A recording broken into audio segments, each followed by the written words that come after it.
Olá, meus amigos, nossas saudações cordiais.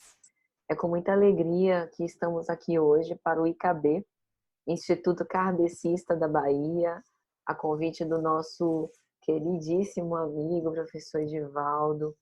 Nossos abraços carinhosos a todos os trabalhadores deste santo lugar, nossos abraços a você que nos assiste nesse momento, para que possamos refletir no dia de hoje sobre um tema tão especial para a nossa querida doutrina espírita e para as nossas vidas, que é renascimentos, com base na obra Jesus e o Evangelho à luz da psicologia profunda, pelo espírito Joana de Ângeles, psicografia de Divaldo Franco.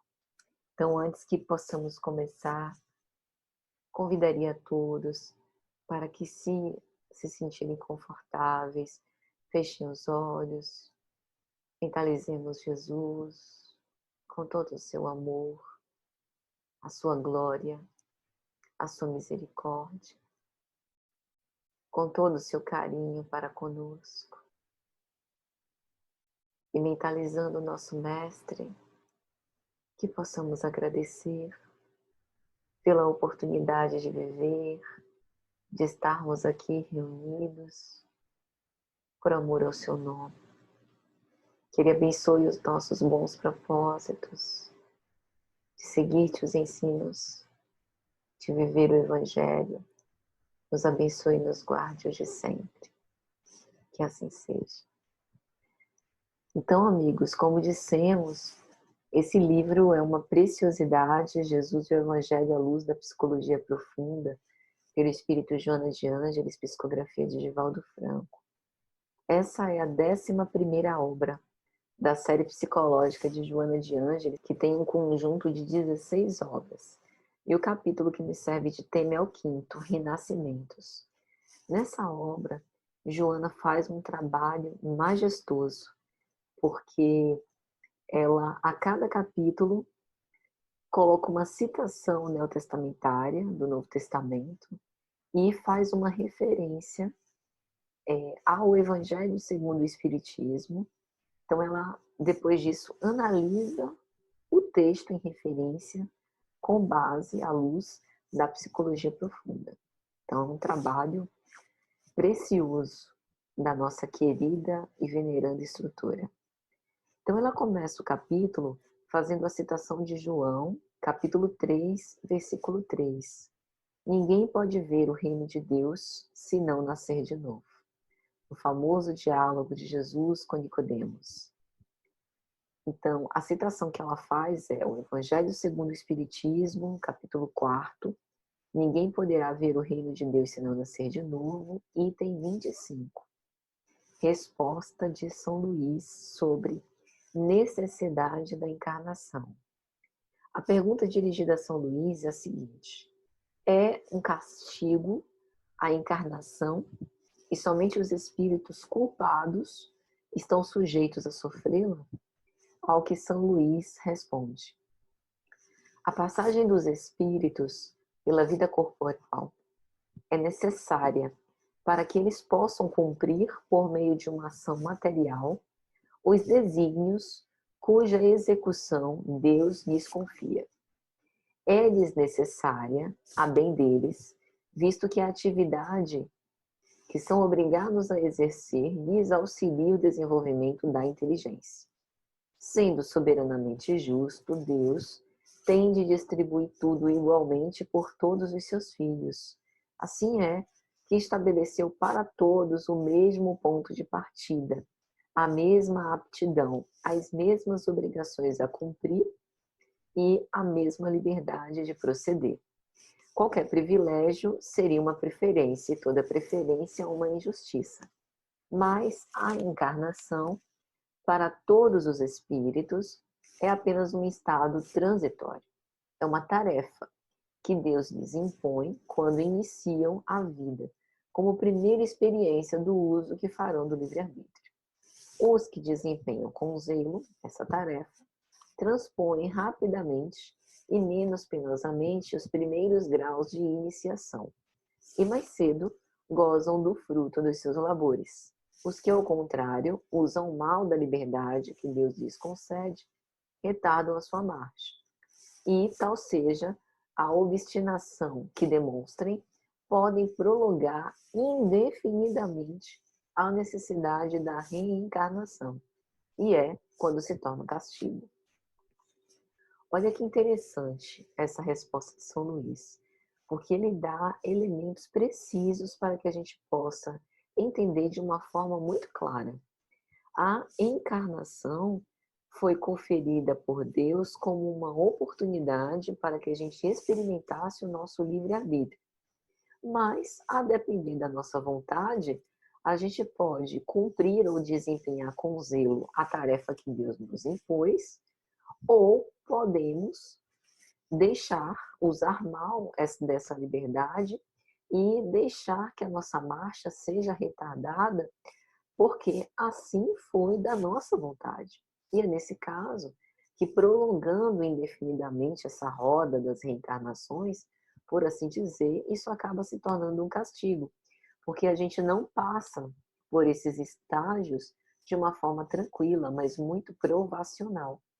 E a gente vai experimentando a infelicidade por conta dos frutos malogrados que nós mesmos semeamos. Então, em resumo, está no nosso querer ser ou não um castigo, né? Essa reflexão é super interessante porque, como nós, na doutrina espírita, somos imortalistas, para a gente a reencarnação é uma dádiva, é um presente de Deus, porque nos permite alcançarmos a perfeição pelo sacrifício de nós mesmos, né? Pelo nosso próprio esforço. Então, o que Joana vai colocar na explicação à luz da psicologia profunda é: Jesus é sempre o psicoterapeuta por excelência. É um instrutor incomparável. Ele tem a capacidade de penetrar o âmago de nós, aprendizes, com a lição que ele transmite. E uma das coisas que Joana de Ângeles vai falar nessa obra é: jamais a sombra coletiva dos tempos em que viveu assumiu qualquer papel no comportamento que mantinha diante daqueles que o buscavam. E é importante que a gente possa pensar sobre o que é exatamente essa sombra coletiva que Joana de Ângeles faz menção. Esse conceito é um conceito da psicologia profunda ou da psicologia analítica, que foi fundada por Carl Gustav Jung.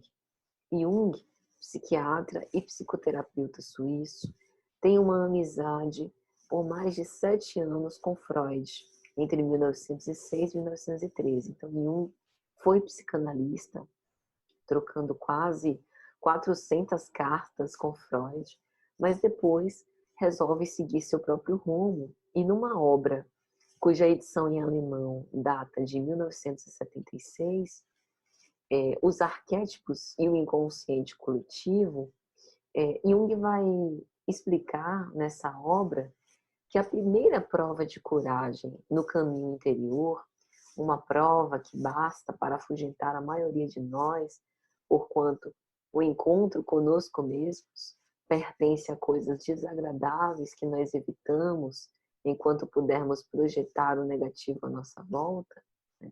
Se nós formos capazes de ver a nossa própria sombra e de suportá-la, sabendo que ela existe, nós já teríamos resolvido uma pequena parte do problema, porque teríamos trazido à tona o nosso inconsciente pessoal. Então, Jung acreditava que nós temos um lado escondido, mantido às ocultas, que nós escamoteamos, que é a sombra. E que ele considera que a sombra é uma parte viva da nossa personalidade. E que, por isso mesmo, quer comparecer de alguma forma. E não é possível anulá-la, tanto argumentando ou torná-la inofensiva através da racionalização. Então não dá para fingir que esse lado obscuro que faz parte de nós não existe. Ele diz que esse problema ele é extremamente difícil, porque não desafia apenas o homem total, mas o adverte sobre o seu desamparo e impotência. Mas, mais cedo ou mais tarde, as contas terão que ser acertadas. Então, esta sombra individual, nesse sentido, diz respeito, né, a este arquétipo, que é uma representação de qualidades e atributos desconhecidos ou pouco conhecidos que pertencem à nossa esfera pessoal, que se desenvolve naturalmente em todas as pessoas, na medida que o indivíduo identifica e deposita na sombra características que quase sempre não são aceitáveis de acordo com a sociedade. Assim E dentro desse contexto, a sombra coletiva seria o conjunto público que contém tudo que não é aceitável pela cultura, o conjunto das sombras individuais. Ou seja, a sombra coletiva, de um modo muito simples, seria o lado obscuro do ideal coletivo. Então, voltando para o que Joana de Ângeles vai dizer, ela vai dizer o seguinte: olha, Jesus, como psicoterapeuta incomparável, conhecia o lado obscuro de todos os homens, mas ele viveu e assumiu um comportamento, né, que era um comportamento pacificador diante de todos aqueles que o buscavam, como se Jesus não pudesse ser perturbado pela sombra coletiva, até por conta da sua autoridade moral absoluta, né? Como a gente ainda não atingiu esse patamar, tanto nós colaboramos com a nossa sombra individual para a sombra coletiva, quanto também a gente se perturba pelo fato de escamotear essa realidade íntima que nós gostaríamos que não existisse. Jesus, sendo um profundo conhecedor da natureza humana, ele utilizava de uma linguagem correspondente ao grau e à necessidade do interlocutor. Então, ele fazia referência aos elementos conhecidos com um simbolismo inigualável. Falava das redes do mar, dos lírios do campo, das sementes de mostarda, da videira, das varas, e tudo isso com o propósito de dignificar a pessoa humana, com um princípio basilar da sua exemplificação, de que ele tornou a sua própria vida. Jesus considerava todos os espíritos humanos dignos de contato com a mensagem libertadora. Não eximia-se de explicar, de elucidar quem quer que fosse. E preparava-os, aqueles que conviviam com ele, para os dias por vindouros. E Joana vai trazer algumas histórias que marcam o encontro de Jesus com personalidades paradigmáticas, né, no Evangelho, como, por exemplo, o cego de Jericó, conforme está narrado em Lucas, capítulo 18, versículos 35 a 43, quando Jesus estava chegando perto de Jericó, havia um cego assentado junto do caminho, mendigando, e, ouvindo passar na multidão, perguntou o que era aquilo. E disseram ao cego que Jesus, o Nazareno, passava por ali. Então o cego de Jericó fica algo desesperado, né? E grita muito alto para não perder a oportunidade de deixar Jesus passar. E aí ele clama: Jesus, filho de Davi, tem misericórdia de mim. E os que iam passando repreendiam-no para que ele se calasse. Mas ele chamava cada vez mais alto: Filho de Davi, tem misericórdia de mim. Até o ponto que Jesus de fato parou, mandou que o trouxessem e perguntou: o que queres que te faça? E ele disse: que eu veja. E Jesus lhe disse: vê, tua fé te salvou. E em seguida ele glorificava a Deus e todo o povo também dava louvores a Deus graças a isso. Então a gente vê o quanto que a presença de Jesus era transformadora na vida de todas as pessoas. Transformador também foi o encontro dele com o endemoniado gadareno, como está no Evangelho de Marcos, capítulo 5, versículos 1 a 20. Né? Quando Jesus e seus discípulos estavam no barco e chegaram à outra margem do mar, a província dos Gadarenos, ele saiu do barco e logo foi ao encontro um homem com um espírito imundo, que tinha sua morada no cemitério em meio aos sepulcros, né? E que nem cadeias podiam deter. E ele, tendo sido já preso pelos seus convivas por muitos grilhões, ele acabava despedaçando aquilo em migalhas e ninguém poderia amansá-lo. Ele andava sempre de dia e de noite, clamando pelos montes, pelos sepulcros, se ferindo nas pedras. Então era alguém que estava num estado de depreciação muito grande. Jesus, quando viu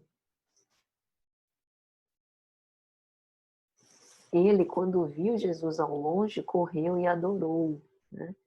E tem aquela famosa passagem: que tenho eu contigo, Jesus, Filho de Deus Altíssimo, conjuro-te por Deus que não me atormentes, né? E Jesus pergunta: qual o teu nome? E ele responde: meu nome é Legião, porque somos muitos. E depois dessa passagem, o gadareno consegue ser liberto, né, dessa possessão e tem a oportunidade de ter uma vida nova, de ter um renascimento ainda em vida. O fato também de Jesus ter ensinado a misericórdia ao sacerdote mesquinho na parábola do bom samaritano, como é cantado por Lucas, no capítulo 10, versículos 25 a 37. Numa certa ocasião, o doutor da lei se levantou para pôr Jesus à prova e lhe pergunta: mestre, o que é preciso fazer para herdar a vida eterna? E Jesus responde: o que está escrito na lei? Como você a lê? O doutor da lei lhe diz que devemos amar a Deus acima de todas as coisas, de todo o nosso coração, de toda a nossa alma, de todas as nossas forças e de todo o nosso entendimento, e ao próximo como a si mesmo. E Jesus concorda inteiramente. É isso. Faça isso e viverás. E então o doutor da lei, não satisfeito, lhe faz a pergunta: e quem é o meu próximo? E para explicar quem era o próximo, Jesus narra a parábola do bom samaritano. Um homem descia de Jerusalém para Jericó quando caiu na mão de alguns assaltantes, e estes, lhe tirando as roupas, espancaram-no e se foram, deixando-o semi-morto. Aconteceu, está descendo pela mesma estrada um sacerdote. Quando viu o homem, passou a largo. E assim também um levita, quando chegou ao lugar e viu, passou para o outro lado. Mas um samaritano, estando de viagem, chegou perto de onde estava o homem, quando viu, se apiedou dele. Aproximou-se, enfaixou-lhe as feridas, derramando nelas vinho e óleo. Depois, colocou-o sobre o seu animal, levou-o para uma hospedaria e cuidou dele. E no dia seguinte, deu 2 denários ao hospedeiro e disse: cuide dele, que quando voltar, lhe pagaria as despesas que você tiver. E depois de contar essa história, Jesus surpreende, invertendo, né, digamos assim, a pessoa da parábola, colocando o doutor da lei que tinha feito a pergunta: mas quem é o meu próximo, no lugar do caído no chão. Qual destes 3 você acha que foi o próximo do homem que caiu nas mãos dos assaltantes? E então ele diz: aquele que teve misericórdia dele. Jesus responde: vai e tu também faze o mesmo.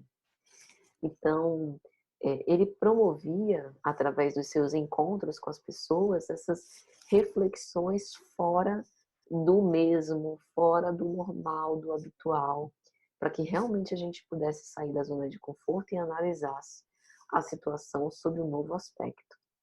Jesus lecionava psicologia profunda, como vai dizer Joana, do amor sem discriminação.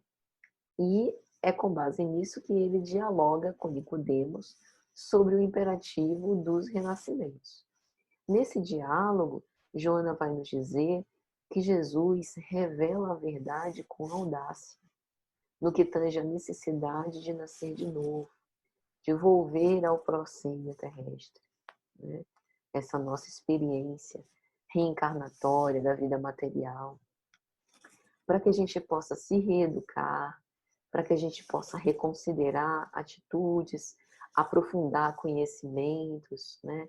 Libertar o eu profundo dos fortes grilhões do ego, sempre muito hábil na maneira de esconder os próprios interesses, dissimulando adesão quando apenas foge à transformação a que se deve submeter. Então, o renascimento parece ser a chave da penetração do conhecimento da realidade, né? Ele decifra o enigma do destino humano ao mostrar que aquilo que a gente não tem condição de lograr nessa vida presente, nós conseguiremos se permanecermos perseverantes nos desafios que nos são colocados pela reencarnação. E apresenta também a causalidade dos fenômenos orgânicos, emocionais e psíquicos, conforme se expressa. Então a gente aprende na doutrina espírita que o perispírito é um modelo organizador biológico, né? Uma interface entre espírito e corpo, com o objetivo de imprimir no envoltório corpóreo predisposições, tanto obedecendo à lei de causa e efeito, quanto importantes para os nossos desafios evolutivos. E a causalidade de tudo isso, né, dos fenômenos orgânicos, não é outra senão as causas do espírito. Assim também com as predisposições para conflitos existenciais, transtornos psiquiátricos, dentre outros. E dentro desse contexto, Joana faz uma reflexão muito preciosa quando ela vai nos dizer: naturalmente há muitos renascimentos em uma mesma existência. Quantas vezes a gente sente, né, o véu das ilusões cair perante os nossos olhos, similar àquelas escamas que caem dos olhos de Saulo quando ele é curado da cegueira por Ananias, né? Quando a gente perde tudo e depois consegue reconstruir a própria vida, é também um renascimento numa mesma existência. Quando a gente se arrepende dos nossos equívocos e deseja andar de modo diferente. Então, a cada momento, o ser psicológico, ele se renova, se assim ele decidir. Quando trabalhado pelos valores éticos e libertado da sombra que o confunde, e esse esforço acaba se constituindo numa nova existência de conquistas e transformações a que ele se submete. Então, neste contexto, a psicologia espírita toma o nascer de novo como um paradigma, né? Ele acaba sendo obra de uma lei, né? Fator de uma lei, para a sustentação da divina justiça e para o mecanismo experiencial da conquista do eu profundo, cada vez mais sutil e triunfador sobre as dificuldades do processo de desenvolvimento pessoal. Então, entender a necessidade do renascimento à luz da psicologia profunda é entender que o ego, que é fruto dessa personalidade transitória que nós animamos reencarnação após reencarnação, é apenas uma interface, um mecanismo experiencial para a conquista do eu profundo, né? O teor mais essencial do espírito imortal. Mecanismo esse sutil e triunfador quando a gente se decide pelo nosso desenvolvimento próprio. Então, isso implica que todas as nossas semeaduras corresponderão a uma colheita equivalente, né? Isso nos ajuda a ter, por exemplo, responsabilidade afetiva em relação aos nossos vínculos, evita que a gente deixe serviços inacabados pelo nosso caminho, que a gente deserte, né, de experiências que nós saibamos que podem ser boas para o nosso aperfeiçoamento evolutivo. E Joana vai falar que há a ressurreição dos mortos e a ressurreição da carne. A ressurreição dos mortos é sobre os que retornam em corpo espiritual aos convivas e confirmam a sobrevivência da vida. E a ressurreição da carne é o caso do espírito que se reveste da matéria a fim de dar prosseguimento aos processos de conquista de patamares mais elevados do sentimento íntimo. Então, sobre a ressurreição dos mortos, a gente tem diversos exemplos, mas aqui eu quero me deter ao próprio Cristo. As aparições de Jesus após a sua crucificação mostram não apenas a excelsitude da vida, né, a imortalidade da alma, mas mostra também o quanto o perdão vai além das palavras. Em Jesus era demonstrado na convivência. Então, após a sua morte, Jesus reaparece a Maria Madalena, que voltou ao sepulcro e chorava, pela ausência do seu corpo, por ele não estar mais entre eles. Apareceu aos andarilhos da estrada de Emaús, que mais tarde se transformaram em propagandeadores do Evangelho de Jesus. Apareceu aos apóstolos mais de uma vez, quando Tomé esteve ausente, quando Tomé esteve presente. Apareceu aos 7 apóstolos no mar do Tiberíades, como anotado no capítulo 21 de João, que teve aquela famosa passagem: Pedro, tu me amas, então apacenta as minhas ovelhas. Apareceu a Estevão, que não tinha conhecido, mas como está grafado no livro de Atos, capítulo 7, versículos 55 a 60, ele, cheio do Espírito Santo, Estevão, já nos estertores da morte, fixava os olhos ao céu e viu a glória de Deus e Jesus, que estava à direita de Deus. E ele chegou a narrar isso. Tanto que Emmanuel anota na obra Paulo Estevão: eis que vejo os céus abertos e o Filho do Homem que está em pé à mão direita de Deus. E nesse momento ele ainda vai proferir: Senhor, olhando para Saulo de Tarso, recebe o meu espírito e não lhes impute este pecado, né? Então, nesse momento, a gente vê o quanto que esta ressurreição dos mortos era comum. A ressurreição da carne, ela faz parte de um móvel evolutivo. Tanto que Joana vai explicar que o fato do nosso renascimento, não no mesmo corpo, né? Falando desses aparecimentos pelo corpo espiritual, mas numa nova vestidura carnal, muitos dos distúrbios psicóticos e neuróticos, como Joana vai dizer, superficiais ou profundos, estão sediados nas estruturas vibratórias das vivências transatas, quando houve delito ou tragédia que se imprimiram nos painéis do inconsciente profundo, as tecelagens ultradelicadas do perispírito, e ficaram adormecidas nos refódios do ser, ou programaram a organização psicofísica com os fatores correspondentes à necessidade de terapia moral. Então, entender os renascimentos é também entender que muitos dos transtornos e dos conflitos que nós vemos ressomar na nossa existência, eles são, na verdade, predisposições que nós já trazemos do espírito imortal, que ficam, de certo modo, impressas nas tessituras delicadas do perispírito, nos painéis do nosso inconsciente profundo, e que acabam programando certas organizações psicofísicas com fatores predisponentes a certas doenças, que representam a nossa necessidade de terapia moral, para que a gente possa tratar esses conflitos, né? Isso é interessante porque explica muita coisa, né? Às vezes, eu, por exemplo, no meu exercício profissional, como psicanalista, a gente vê algumas predisposições, né?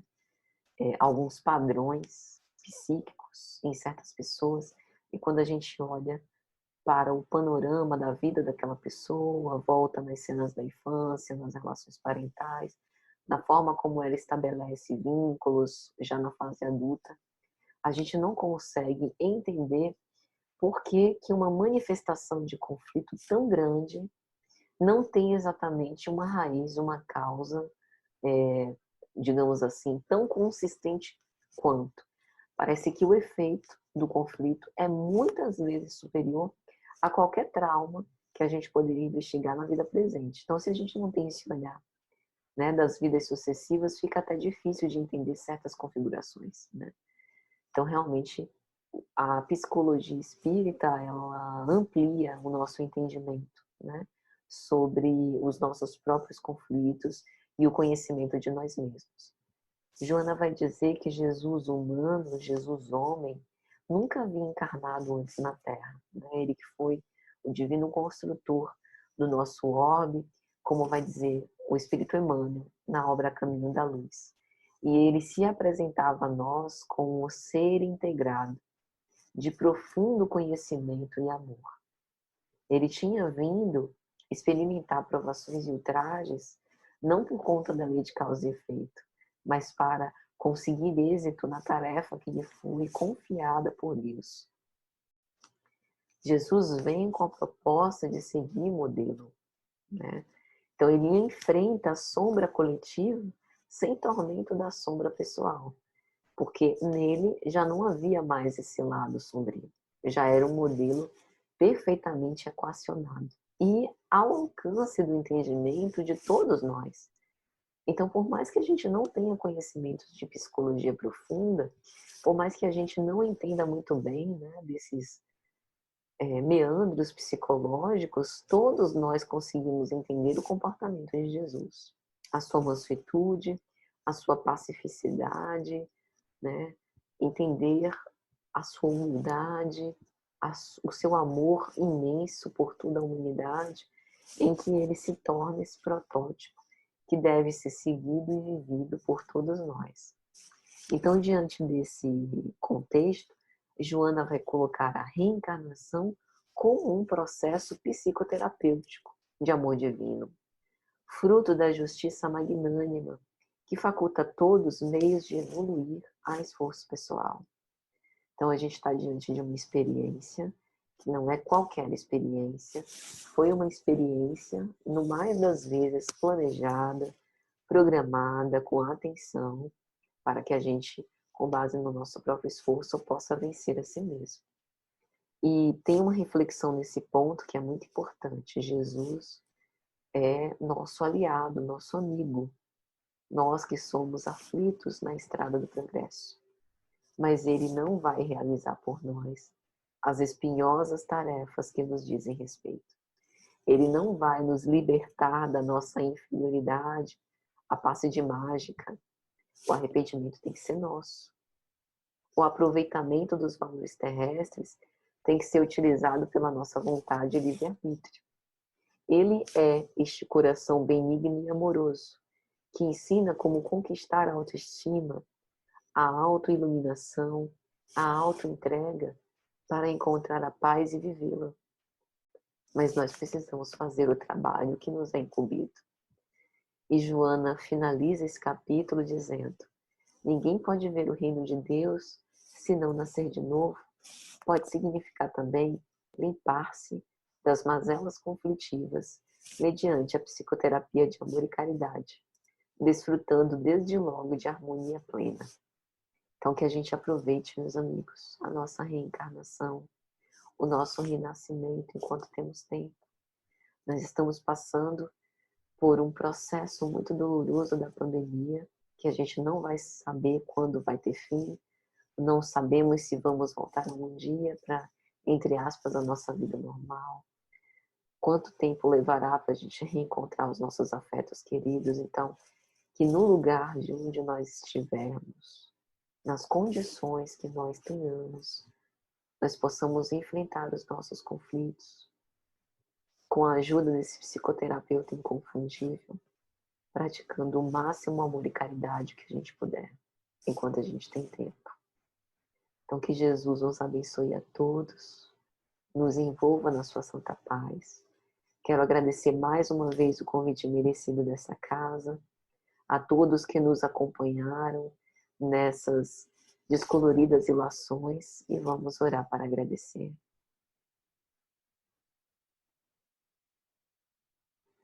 Pai nosso, que estais nos céus, santificado seja o vosso nome. Venha a nós o vosso reino. Seja feita a vossa vontade, assim na terra como nos céus. O pão nosso de cada dia nos dai hoje. Perdoai as nossas dívidas, assim como nós perdoamos os nossos devedores. E não nos deixeis cair em tentação, mas livra-nos, Senhor, de todo mal. Porque teu é o poder, o reino e a glória para sempre. Que assim seja.